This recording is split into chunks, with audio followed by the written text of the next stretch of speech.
Hello, everyone, and welcome to episode 17 of the His and Her Life Hacks podcast. I'm Larry, and this is Dawne, and we will introduce our special guest, Natalie, here in a moment. But we're back from quite a hiatus, right? Yeah. So there's been a few reasons. I'm sure people have been asking us, and part of it was, quite honestly, our business, Grit to Grace, has really ramped up. So we've been spending a lot of time on that.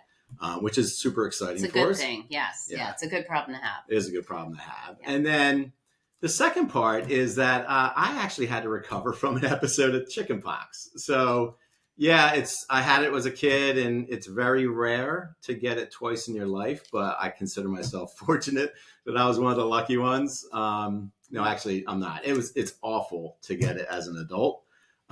And I was telling Dawn, like, I have a face for radio. I definitely don't have a face for YouTube, right? So we have to delay this for a while, but I'm back and excited to be here and back doing the podcast. Yeah.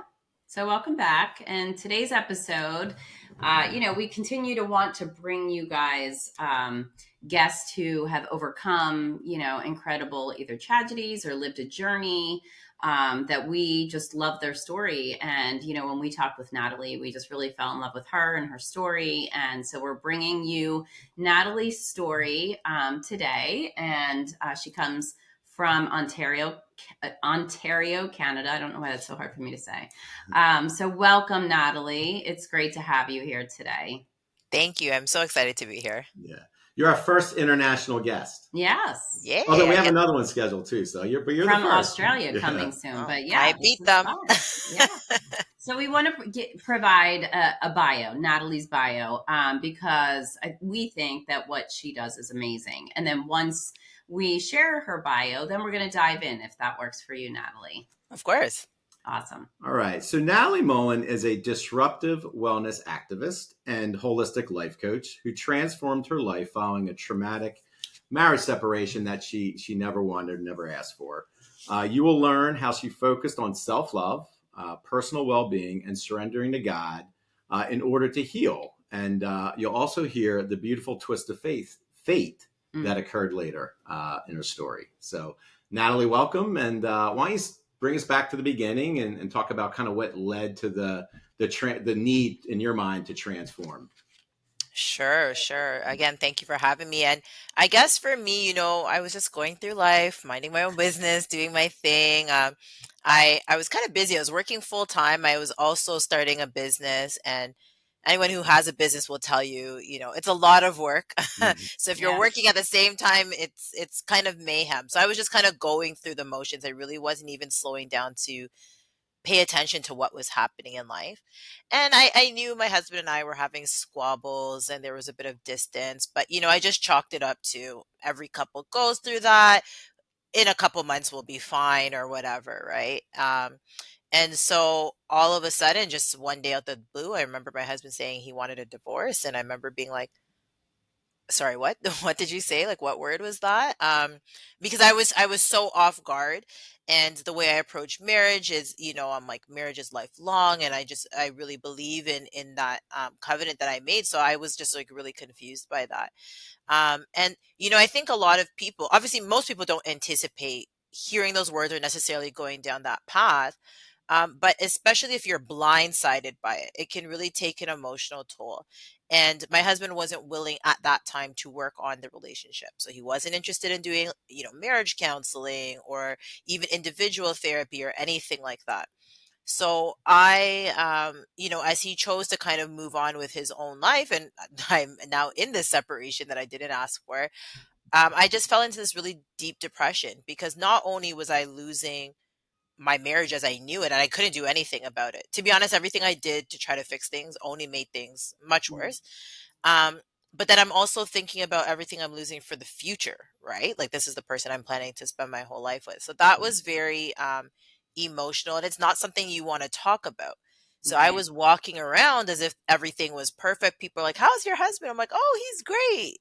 I just couldn't bring. At the time, we were living in a very small island, so everybody knows everybody. And it was a lot of internal shame that kind of I was dealing with, and I just didn't even. How do I tell people? And then people go back to him, and I didn't want that, right? So I remember sometimes I'd be hiding in my car or I would try to drive to a really far away store. And by far, I mean like 20, 30 minutes because it's a small island. It's an island, Just to, right? yeah, just to try to avoid seeing people. I would see someone and just run back to my car. So to Mm. be honest, it was a very unhealthy way to live. So my mental health just started to take this deep toll. I was away. Most of my family and friends are back in Canada. So, that was a really hard time. But I remember speaking to one of my friends who really just coached me through this. And she was like, Natalie, I understand like your life has fallen apart and this is not what you wanted. But she's like, you've got to pick yourself up. You can't just stay in this depressed state, crying every day, staying at home, not talking to anyone. She's like,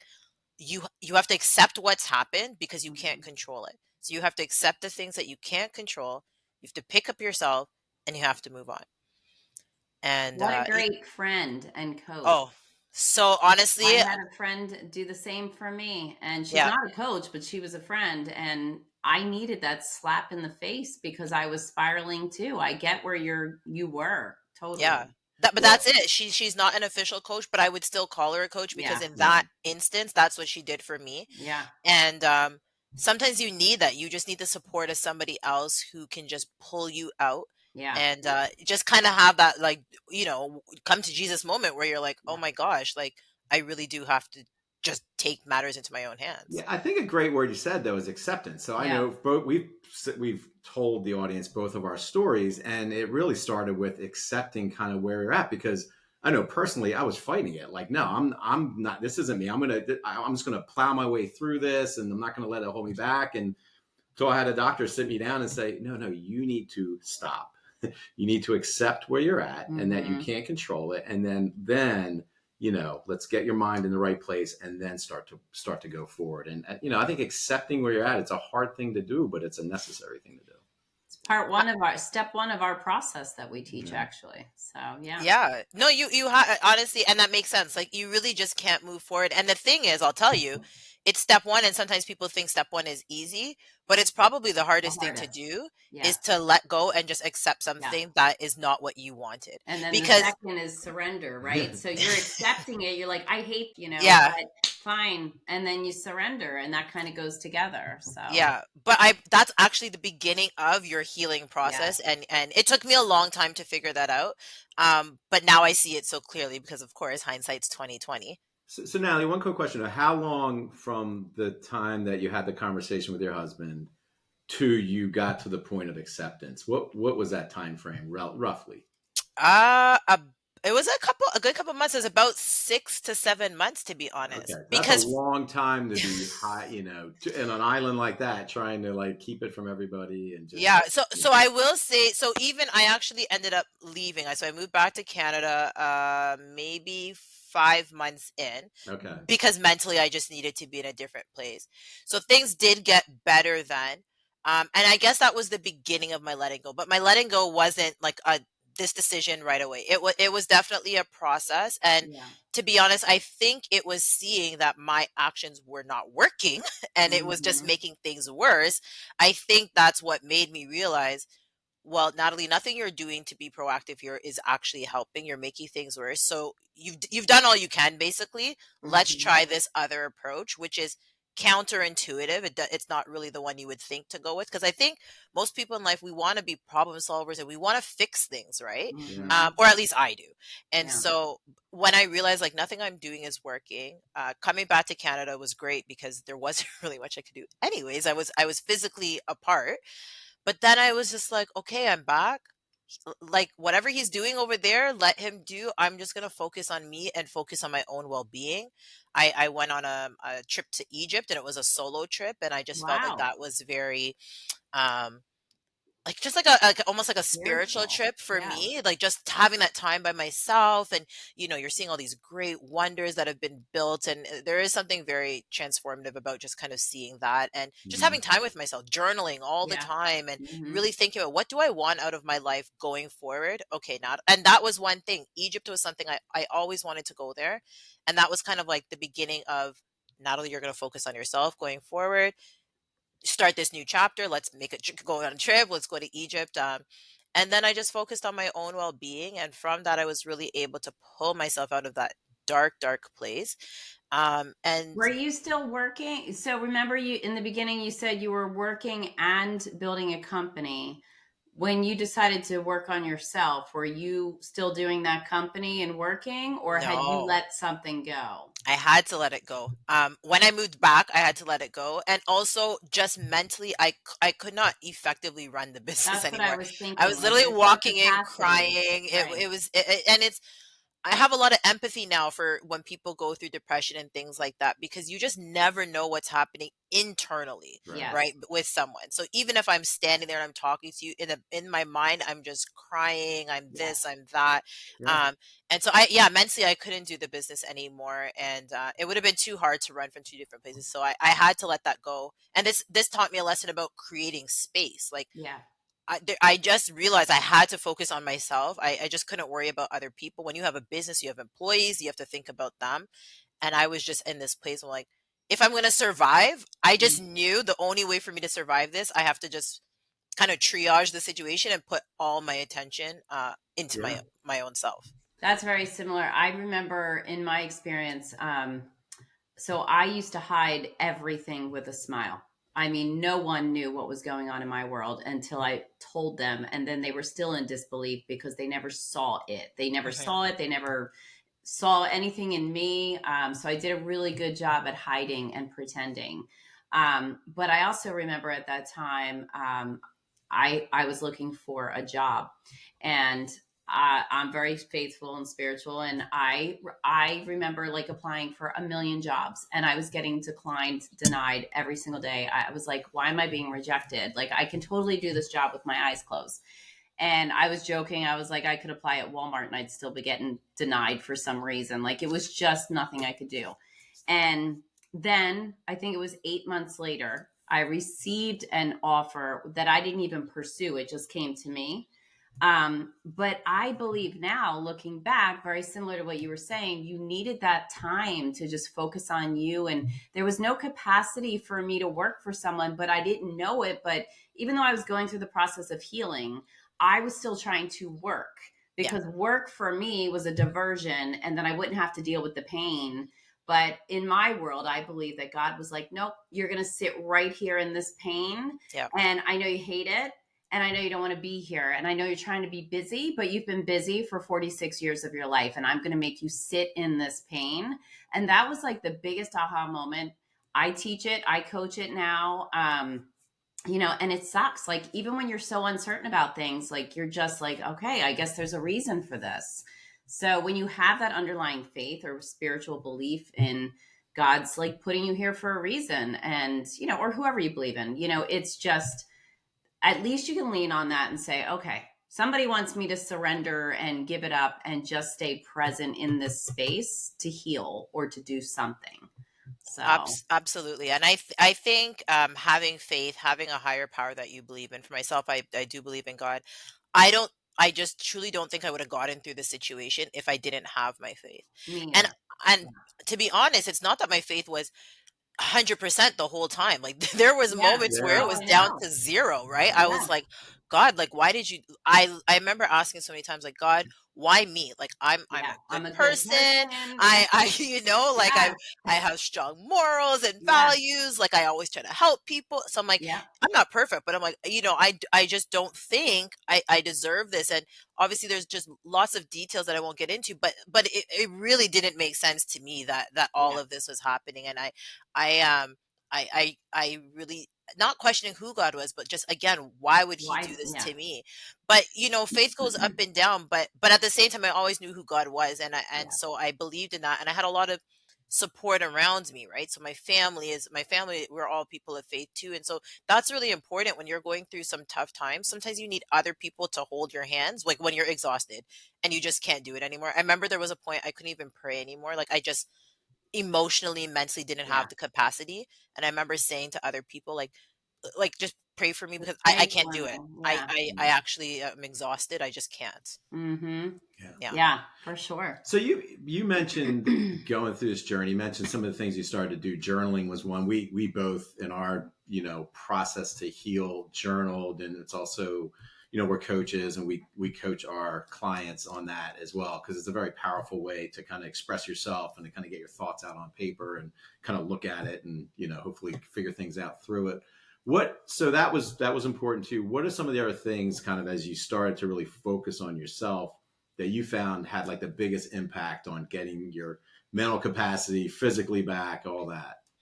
Yeah, so I would say two of the things. One was trying to remember who I was before I was married. What are the things I that I love used to that. like to do? I mean, simple things like what music did I listen to before? What foods did I like to eat? Little things, right? Like my husband Yeah. doesn't like lasagna. So when I got married, I never had lasagna again because so So you then made the biggest lasagna ever when you're young. but it's just like getting in touch with yourself again, like because I think when you sometimes you take on other roles in life. You could become a parent or a spouse Yeah. or even employee, just different roles. Sometimes that role consumes you and you just kind Yeah. of forget who you were before. So I Hmm. just had to remind myself. I started writing down this list, like things I used to like, and I was just open because sometimes I wouldn't remember, but I would just pay attention and be like, oh my God, I forgot I liked this. Like I would just stumble into something, right? But now my mind is open, so it'll pay attention to these cues and clues. I would go back through my emails and just read things from the past and be like, oh my gosh, like I forgot about this. So that Hmm. kind of helped me just reconnect to my own self, which I think was really important. And then the other thing was about choosing joy. And the Hmm. story behind this is I had a really close friend of mine who's like a mentor to me as well. She sent me this song in the midst of everything going just to hell, to be honest. And it was called Choose Joy. I remember like picking up my phone, looking at WhatsApp, and being like, why would she send me a song called Choose? Like she knows what I'm going through. Like this is, Yeah. I don't think she's not a rude person. She loves me. So I'm like, Right. this is very strange to me. Was it by accident? I couldn't figure it out. And anyways, I think she wrote me a message like, just try and listen to the song. So okay. So I listened to the song, very upset and depressed and everything. And it didn't cheer me up at all. Yeah. But I just said, you know what? She cares about me. She loves me. I'm gonna just try to listen to the song once a day, just to like out of respect for her, kind of, right? And I just listen. I committed to listen to it once every day, in anger and tears and depression. And then something happened over time. I started like, okay, okay, I believe the words of this song. Let me choose joy. And it progressed. And then I actually was choosing joy and I was starting to dance to the same song and I was starting to feel happy again, even though my circumstances had not changed in the least. Sometimes it had gotten Yeah. worse. But just my own decision of like, what do I want out of life? Like I don't want to be miserable forever and down in the dumps forever. Like I do want joy. There is more to life outside of this marriage and this situation. Like that this can't be like the end all and be all for me. And I got to a point where that song, oh man, I was dancing around the house and I would look in the mirror and I could see something changed in my eyes. Like I just noticed like your eyes are different now, Natalie. You do have joy again. Like I think Yeah. before I would look in the mirror and I didn't even know who I was. It's like you're disconnected from your own self.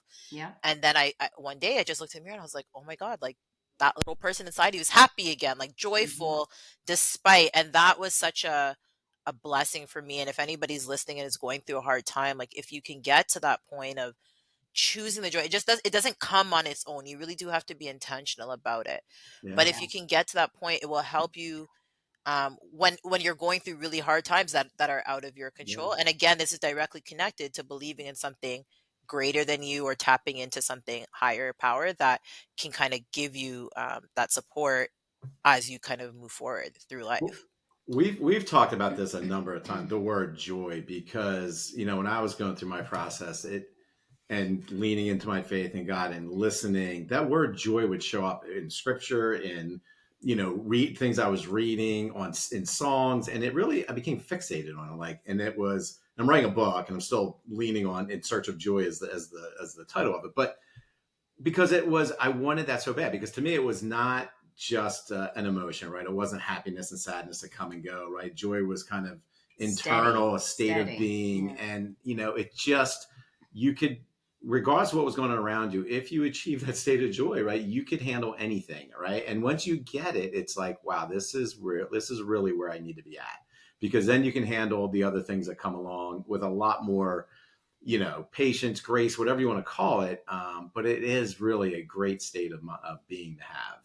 And I love the dancing and the mirror thing. I remember seeing a Facebook or an Instagram post, and there was somebody. It was something about like a breakup or some kind of event that happened, and she said, eventually, when you can find yourself to the point where you're looking in the mirror or dancing around in your kitchen to music and just smiling, like you've reached it, you've Yeah, gotten to it. And you've I gotten remember over. that, being one of my focuses, because I love music and I love to dance, but I would go out and force myself to dance with my girlfriends, and put on the fake smile, but inside I was dying. And the whole way to the dance place, I was sad, didn't want to be there, forced it, and then the whole way home, I'd cry. Like, so it was just, I was so tired of pretending and pretending that I was fine. It was exhausting to be that way. So, and I kind of want to take a step back to something that you said. I wrote it down because you were talking about like saying to God, why me? I'm such a good person. I remember having those exact words. Like, seriously, there are so many bad people in this world committing murders and crimes. And here I am, like, all I've ever done was try to love people, and these people have been horrible to me. So, is that not enough pain? Like, seriously. And then everything I went through, like I couldn't get a job, I couldn't, I just could not move forward in my life. It just sucked. Yeah. And now I look back and I think, to you, to me, would you say, or would you agree that you went through this not because God was punishing you or wanting to torture you, but so fast forward that you could share your story today, just like we're doing? Because I know that's my case. Like, I could have never been here today or had the business we have, doing what we do, speaking on a platform and helping others, if I had not gone through what I went through, because I wouldn't be able to speak about it then.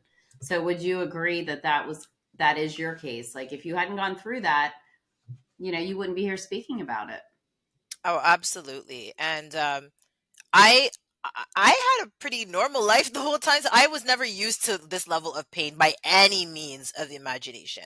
I Mm-hmm. didn't know what it was like to be depressed. I had no understand. I mean, I understand the word, but I had no personal experience with things like that. Right. So when Mm-hmm. this happened to me, my whole world was just shocked, and I think that's why it was so hard for me. I think I was maybe a bit sheltered and protected in life, so I just did not understand that things could get this bad, even on like an emotional level, a mental well-being level. Mm-hmm. Yeah. And I remember saying to God, like, if you would, because of course you go through the begging God and the Yes. pleading and all of this stuff. It's really Bargaining. I'll do this if you do that. Yeah. it's really a lot, and that's part of the exhaustion too, It to be is. honest. And But I do remember saying that, because there I got to a point that things had just gotten so bad, so ugly, so messy, that not that I had given up that God could do something, but I remember saying, if God was to by any chance restore my marriage, I would have to share the story, because it Yeah. is only God who could have fixed what was such a mess. Yeah. And I remember saying that. And so I guess the plot twist in the story that you already know, but the listeners don't know, is that very, very unexpectedly, I had to go back to Antigua for business stuff, actually. And in that time, I ended up speaking with my husband, and he decided he wanted to give our marriage another chance. And I remember, again, another moment of like, sorry, what did you just say? Yeah. Because I wasn't expecting. Remember, I've kind of moved on with my life, and I'm Yeah. kind of like, okay, I'm going to travel, I'm going to do this, I'm going to do that.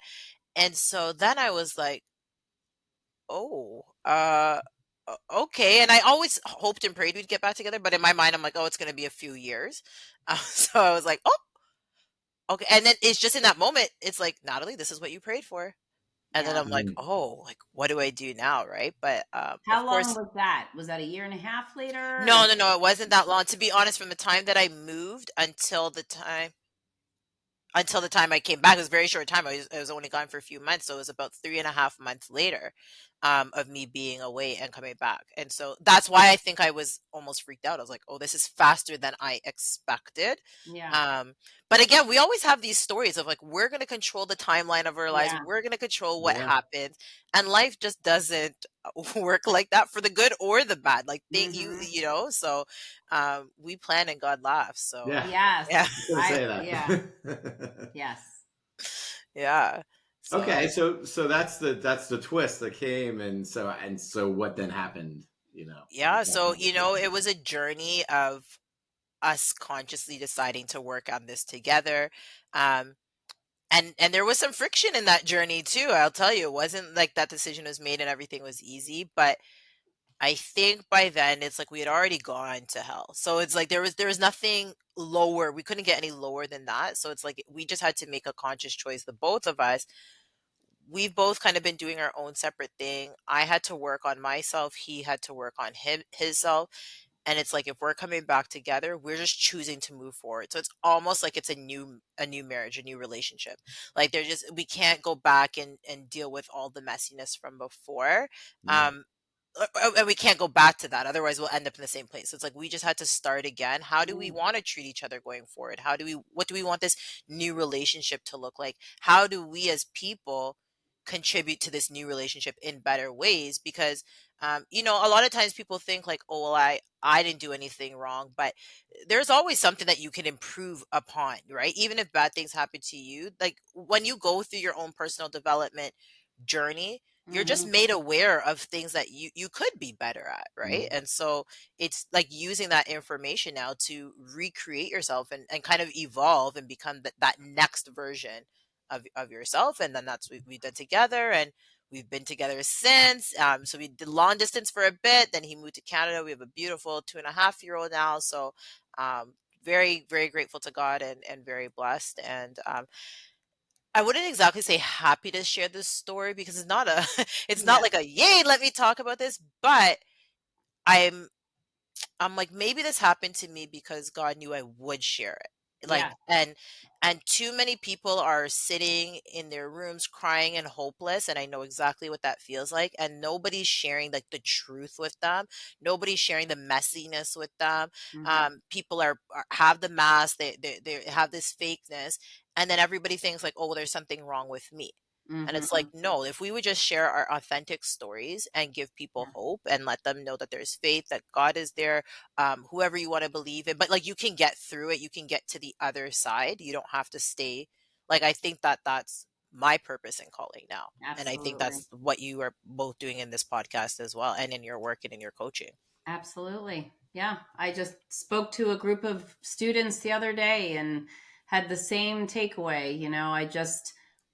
I actually asked them who here, was excited for the topic we were talking about, which wasn't a fun topic, but and they all raised their hand and I was like, wow, I didn't expect any of you to raise your hand. I expected, everyone's hand to be down. And I said, well, I never expected to be here. Ever did I Mm, expect this to be my life or what I'm doing or talking about hard things. But we need to talk about hard things and then how we can overcome them and then the mindset that's necessary to do so. And yeah, I think that's what I love about your story that you tapped into your faith, you dug deep and you persevered and overcame. But then the biggest thing is that you worked on yourself and you found joy in loving yourself. And I think that's a big takeaway from today. If when I coach people, that's my message. Like, same thing. I know it's not fun. I know it's not easy to go through what you're doing or to detach from whatever it is or accept it or whatever. But you got to love yourself. And then when you do, the right thing or person or opportunity will show up. And then you get to decide if you want it or not. absolutely. So, when I think about you, you became amazing again. You were like, I'm everything that I remember being and more. And then for me, of course, it's probably a girl question, but if my guy came back to me, my ego would jump in. I'd be like, no, you can't have me back. Absolutely not. I have worked on myself. I love myself now. You didn't want me, so goodbye.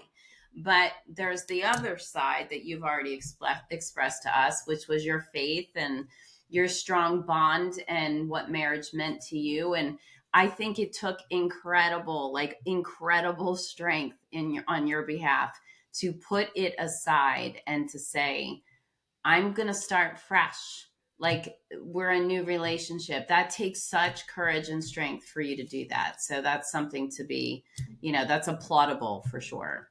Thank you. And Yeah. and just in case anybody's listening and they're wondering how, like it's not me as a person. It's not Natalie. I had to pray about that. And I remember there was so many reasons for me to be angry and for me to be spiteful and resentful. Like I had every reason in the world to. But I didn't want to. I did not want to Yeah. be that person. And I remember saying like, God, I just want you to give me the same love that you have for him. Like give it to me. I don't want to walk away from this thing becoming this jaded, bitter person. And Hmm. like even if we weren't to come back together, I wanted to know if I saw him on the street, I could say hello and be Yeah. peaceful. Like I just don't want to carry that kind of energy with me. Yeah. I want to be a joyful person. Truly, I want to experience the good in life. I want to have abundant thoughts and stuff like that. And I feel like because that was my prayer and my ask, that's what I received. And so Yeah. I was able to, I would say supernaturally, didn't make sense, but I was just able to extend a lot of grace and a lot of love. And I was happy to, like, it wasn't a burden or anything like Yeah. that. I remember when I left, the final thing that I did was I went to the grocery store and I just bought my husband as many of the snacks that he likes as possible. And I stocked up the pantry.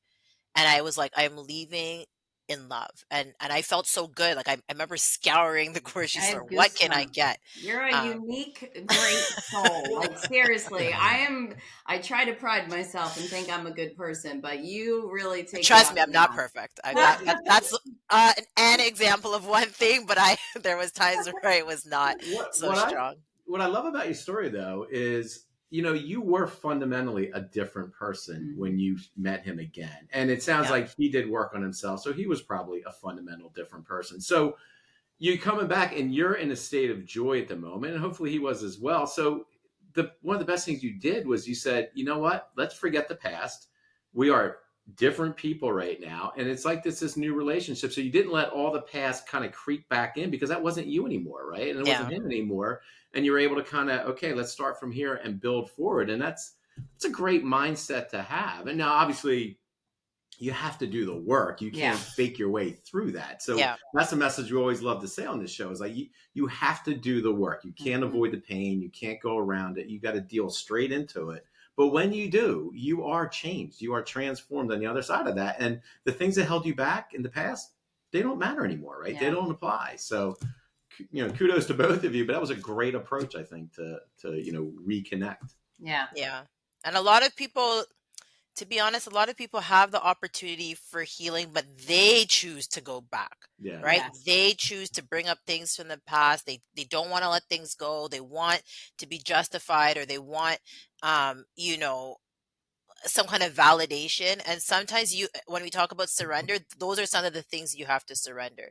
You have to Hmm. surrender that not all wrong things will be made right Yeah. in the way that you think they will be, Yeah. right? And you have to just trust that certain things will take care of itself. God will take care of things, or you can just skip over certain things. But you have to Hmm. be willing to do that. There's a lot of people who say they want to move forward, but they have one foot, it's like one foot's in the past, one foot's in the future, so you don't Yeah. go anywhere, right? Yeah. So it has to be an intentional choice. Like I am choosing, I'm just not going to bring up anything, these topics anymore, or this Mhm. experience, or if I do, it's only under these parameters, right? I just choose to I choose to forgive, like to I was forgive your gonna own say it self. reminds me of Well, forgiveness. and it's Yeah. also trust. So the picture of the one foot out the door and the other one still firmly planted back. I mean, that's a level of trust. To take that second foot out, kind of cross the chasm of where you're trying to go to, Hmm. takes letting go, takes trusting in God, trusting where you're going to go, and it's a hard thing to do. But when you do it, then you're rewarded, right? Because Yeah, you are then changed, and you're willing to go do that. So We talk a lot about getting unstuck and not staying in victim mode. And I think it's so important for the process of healing because, to your point, if you stay stuck or you keep one foot in, you're never going to get to the other side ever. You're not going to be able to heal. A lot of people want to play it safe. They gravitate towards what's familiar and comfortable, and that keeps them stuck. So, yeah, yeah. I love your journey. So now, in the time we have remaining, why don't you tell us now? So you've gone through all this, and we talked yeah. about kind of taking that and like living your purpose and giving back, helping others. What are you doing today? How is this kind of manifesting itself, and how are you living abundantly and giving back? Yeah, so I decided to continue pursuing a wellness journey, and then I became a wellness and life coach.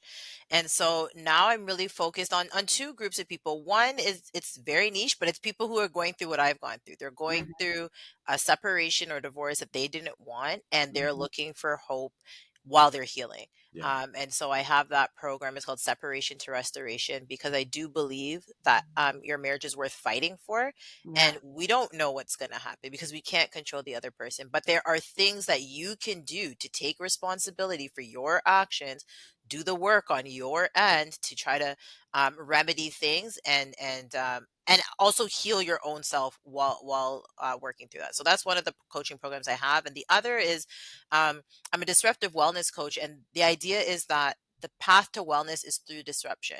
So you spoke about playing it safe. The mm, reason why so many people's well-being is compromised, they don't have work-life balance, they feel overwhelmed, they feel stressed, anxiety, all of these things, is because they haven't chosen to make disruptive choices, to set up boundaries, to walk away from toxic situations, to say no to things, to protect themselves. yeah, So it's like they just choose to stay in these comfortable environments, even if it's hurting them Hmm. mhm, and it's compromising their well-being. They're Yeah. not willing to be disruptive. They're not willing to speak up and say no.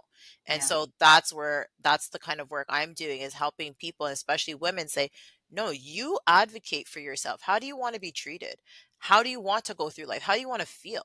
And if you are in environments, whether in a relationship, a family situation, at work, and you don't feel happy, and things are not in alignment for you, you have the power yes, to leave. to make different choices or to leave, right? And so I'm really passionate about that, and just helping people activate that inner that inner advocate for them own Courage, selves. I yeah, think we advocate for other people so many times, and we just allow things to happen to us.